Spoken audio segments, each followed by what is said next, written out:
Армысыздар достар, бүгін G-Team подкаст студиясында бізде ерекше біздің қонағымыз бар. Тек қана подкаст студиямыз біздің еліміздің қонағы, ағылшын тілінің мұғалімі, Талдықорғанда 2 жыл бойы тұрып жатқан Loveth ханым. So Miss Loveth, welcome to our podcast studio and also to our country. Thank you very much for having me. Yeah, I'm really happy to be here today. Thank you. So the first question, could you please share your story? Why did you came? Why to Kazakhstan? Why did you came to Kazakhstan? Why Taldykorgan? That's interesting for us. Well, my first time in Kazakhstan was about 2016, which was about, I think, 8 years ago, thereabout. I actually got a job here through a language school. In 2016? In 2016, okay. So... And I decided to come for a couple of months just to see, and then I fell in love with the country. My first city was Astana, of course, and it's pretty cool there. So I decided to move to Atrao. I spent about 8 or 9 months there. Then back home, I went back home and came back. And I was stuck in Aktau for some years. And why not? I decided to come down to Taldykorgan just to see, because I've heard so many beautiful things about Taldykorgan. So I heard it's really green here, and I was like, why not, let me take a look and see. And I find myself in the city. I got a job and I decided to apply and come down here. So what was your first impression when you just came here to Taldykorgan? I came in September, and it was still, I saw so many beautiful green, beautiful trees. That was the first thing and the person that actually welcomed me so well. You know, he showed me around, and yeah, that was the first thing. I think I enjoyed the atmosphere, the environment, especially the weather and the green scenery that I see around. The weather is warm than in Astana. yeah, of course. And it's not as windy as Aktau. Atrao. Yeah, I see. I know. Could you please also tell us about your background? Where are you from originally? I'm from Nigeria. Yeah, I'm from Nigeria, and I've been to different countries aside from coming from Nigeria. I've been to some European countries, and also African countries, and have been teaching for a while now. I have experience in teaching languages, as well as French to elementary level. You have been before in 2016.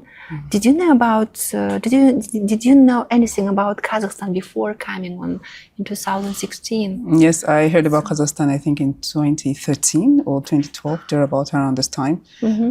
I heard of a friend who got a job here. Although I didn't really put much into coming, then I didn't really know. I just heard about it. I really have information about how the environment is, and you know the way it is, we usually think that anything that ends with "stan," you know. So I didn't really know that it's just peaceful, you know, and people are welcoming. So yeah, my first time was in 2013, if I'm not mistaken, 2013 thereabout, and in 2016 I decided to come to see for myself. Have you traveled here in Taldykorgan or even in our oblast region? Yes, I've been to Tekele. I was in Tekele some months ago during last summer. I visited Tekele, but not have really gone into there. But I would love to do that in the summer to go around and see, explore different places as well. Yeah, because you've been here for 2 years. Yeah, I'm going to be 2 years soon. Yeah, I'm going to be a local soon. Yeah. 2 years. It's yeah. And was it difficult to adapt to life here? What was the biggest surprise, positive or unexpected? Maybe did you face some cultural shocks?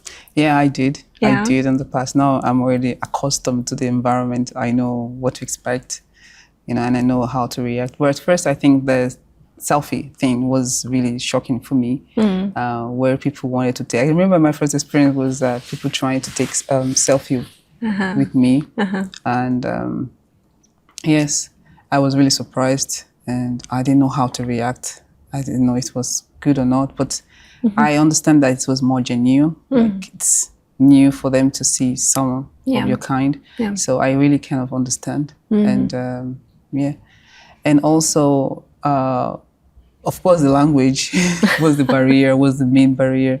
I remember going to the store to buy body cream, but I ended up buying a shampoo because I couldn't read. So I bought a shampoo and I got home and tried to apply it, and I found out that it was, soapy. And several things. I've also bought like drinks, and I didn't know it was tomato drink. I didn't never experience. We never had that in my country, so I don't. There was some like a tomato drink, right?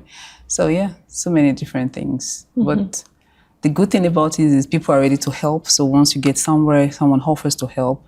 Like, do you need any help? Do you need any assistance? So they're always offering to help. Like, you're not left alone. Your neighbor invites you over to. They see you for the first time and they invite them. Like, I'm a stranger, you don't know me, and like, come have some coffee with us or have tea, and have you ever tried our local dish and all that? So it's really a good place. How have you experienced with our hospitality, the national cuisine? And the hospitality is, I will give it to Kazakhstan. You will never feel alone. You will never feel bored. People look out for you. They look out for me in person. My neighbors, they've never seen you before. They've seen you for the first time. They want to know, are you okay? If they haven't seen you in 2, they're like, where have you been? Like, they're speaking in Russia or in Kazakh, but I'm like, we try to anyway make hand gestures and try to understand what they're trying to say. Sometimes we use translator. So I understood what they were trying to say. Like, where have you been? We haven't seen you. Even the store close by, like, you didn't come to the store for like 3 days. Where have you been? If you're bored, come around, Like a family environment. Family invite, It's just for me interesting. So how have you experienced when you just first tried our horse milk? Okay, yes, I tried horse milk for the first time this year. This year? This year. But I've tried bishmamak a long time. I think in 2016. Of course. I tried bishmamak the first time in 2016. I was a special guest. I can still remember the family. I still have the pictures. I was invited, and I understood the culture a little bit that time, because I remember that the oldest person has to drink the bishmamak, the soup. The soup first, right? So I understood that we had to wait for him to drink the soup before we can commence, And it's something, I think bishmamak is something I'm also familiar, because I eat potatoes. So it was, it's something I'm familiar with. And of course, with the meat on top, it makes sense. I did enjoy it. And this year, because my student in Tardugan talked about kumos a lot. And I was like, why not? Let me give it a try. And I've been drinking it since then. What actually warned me not to drink a lot, because it can be intoxicating. So, I drink once in a while on weekends. Okay. Have you tried the shubat in Aktau maybe? No? Shubat, I tried shubat too. I tried shubat in Aktau. But I think I prefer softer. It's softer. Well, I prefer kumas more. Do you have maybe some favorite places in the city, or restaurants, parks, maybe some destinations, nature, I don't know. In Taldykurgan. I don't know the name, but I think it's like the fireplace where we have... Fireplace? Yes, where we have... it's in the park? It's in the park, yes. It's not Central so far. Park. Yes, Central Park. Yeah, I do go there often time. I like the atmosphere there. It's quite cool. We can relax there. So I go there most times in the evening. I just take a walk down there. So Taldykurgan, sometimes it seems to me like it's similar to like a little town, green town. So this is just for me, because I'm for example from Almaty, and of course if we compare with Almaty, this more calm, little small town. Yeah, it's quiet Green. here. Yeah, quiet. And of course, you can get to everywhere in 3 minutes. Yeah, in 3 minutes. Your destination in 3 minutes without traffic. So Yeah. I love it. Yeah, there's no traffic jam, and the nature, Yeah. the air, the atmosphere, everything. It's just small, cute, if I would say. Yeah. You said that you had some the language barrier. So have you learned maybe some words, Russian or Kazakh? Yeah, I know a lot of words in Russia. I just started learning Kazakh in Tadik again because people get to speak in Kazakh, to me. Here. Yeah. But over the years, people have conversation only in Russia, maybe because I'm a foreigner. But here, yes, I have to learn because that's the only way I can communicate. So yeah, I've learned a lot of things. My colleagues helped me a lot. They teach me, give me some word or two. Yeah, but I've been learning by listening. Yeah. You can say some phrases in Kazakh language if you know. I know Salamasaba, Kalesi, Jaksa. Yeah, I forgot, but I think I know more than that. So you know English, you know French language, you know Kazakh, you know Russian. So you can you are Yeah, I becoming understand more. polyglot. Yeah, I'm gonna be a polyglot. Yeah, why not? Okay. So how would you describe the Taldykorgan to someone who has never been here? Maybe to your friends, to your family. Quiet, peaceful, welcoming,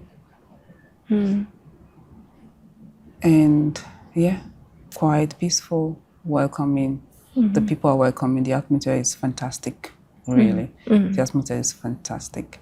I enjoy it. I enjoy the people most especially because I have friends like sisters. They look out for me, like my colleagues most especially. If they didn't see me, they kind of like worried and getting in touch. I feel relaxed.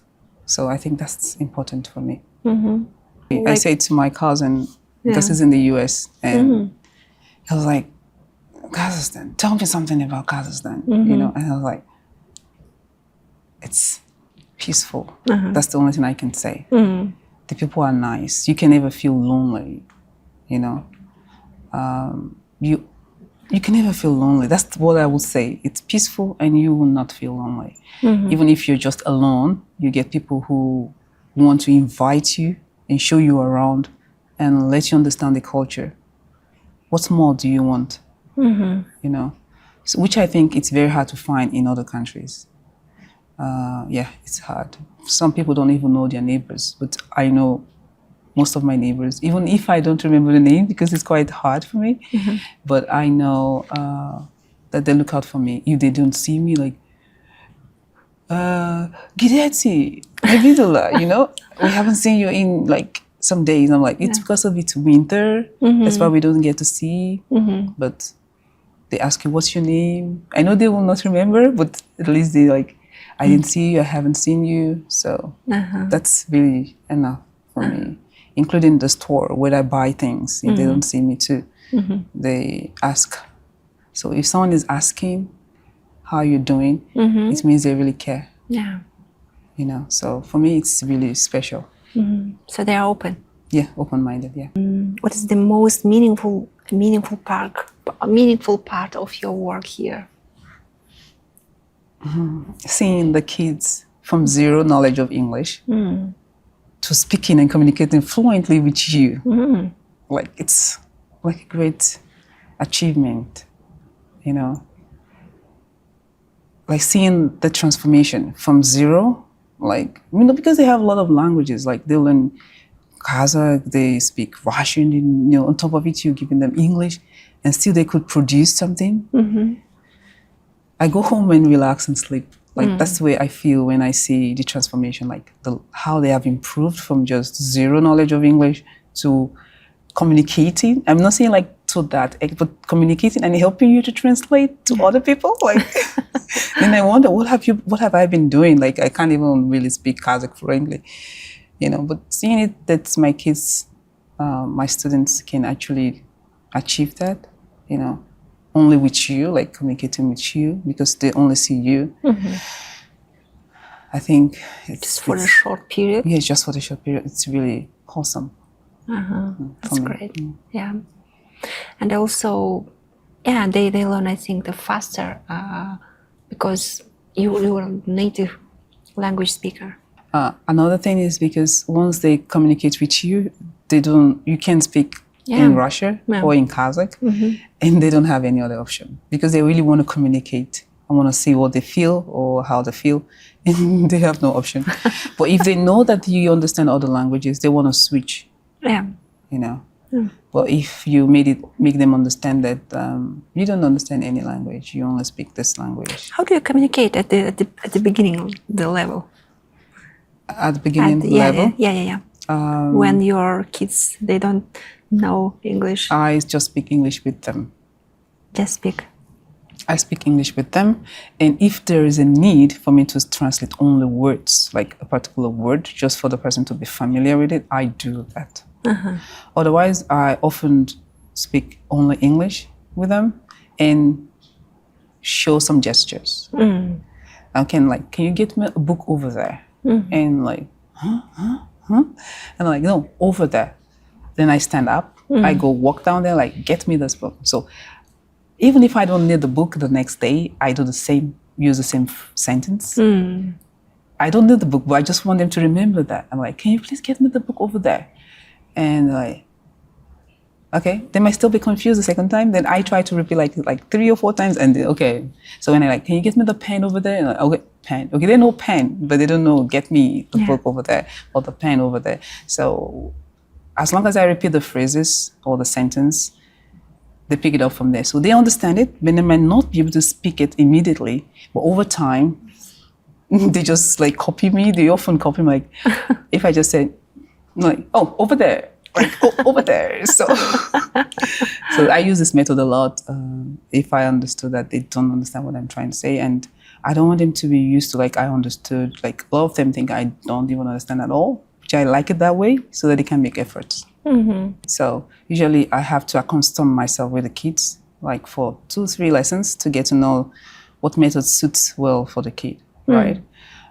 So if it's someone I observe that likes to play, I have to come up with something that will suit that particular kid. So I also do personalized learning. Like, I don't really like have a general. I do have, once they become like elementary or pre-intermediate, I do have like a standard to really boost their level, which is more like project-based research, coming up with videos, being creative on their own. I just give them something to work with and they just create something, Yeah, that's once they get like pre-intermediate. Once I see that they're already communicating well with me, right? But if they are still at the beginning level, I just try to observe their learning methods and try to get into them. So once I'm able to buy their heart, then I can now start to load it with many things.